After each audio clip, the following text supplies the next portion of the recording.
From just a kind of a high level, walk me through what the incident response actually looked like at one of your prior organizations when a serious event hit. Not in theory, but in the reality. What did the first 4 hours look like?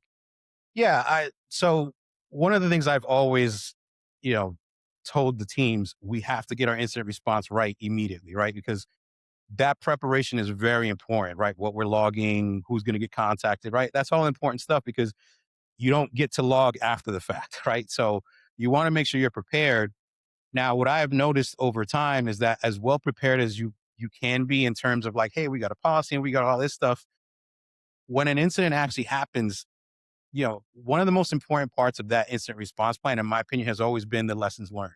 What did we learn after this one, right? And so enough of the incidents that I've dealt with have been more about misconfigurations from the inside than it has been like an external attacker. But like, it was just scratching at me. I'm like, there's something more efficient that we could be doing here. Like, and I just couldn't put my finger on it, right? And so, you know, we need something more definitive of when does legal get called in and when do we do this and who gets pulled in, right? And even things like keeping track of like the call list, right? Like that's still a manual process and there were definitely ways to automate it.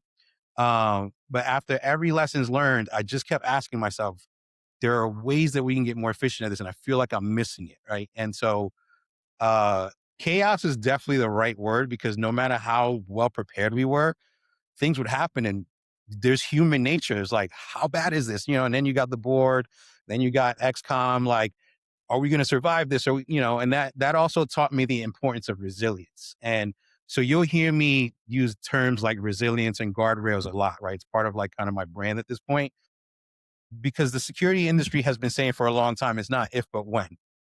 Well, the leadership has kind of accepted that now, and they're like, okay, you guys kept telling us when, so when this happens, what are we going to do?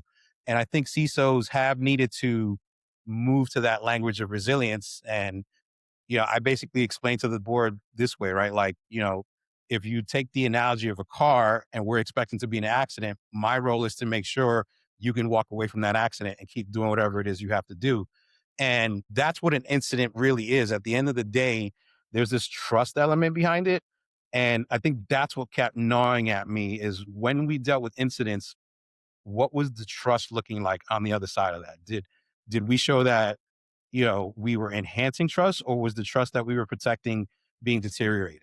That's where I really fell out on like what we were doing with incidents as my main takeaway. So if my sense after it was like, I under my leadership, we've degraded trust. I felt like I didn't do my job.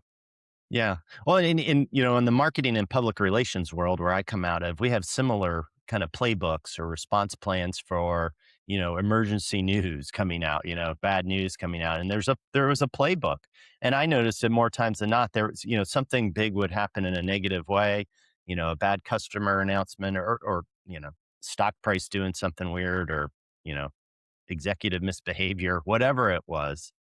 There was this, playbook that we had that would say, you'd go through those steps. And more often than not, step two and a half, you were onto a different plan because of something that, fouled up the plan or fouled up you and took you off course.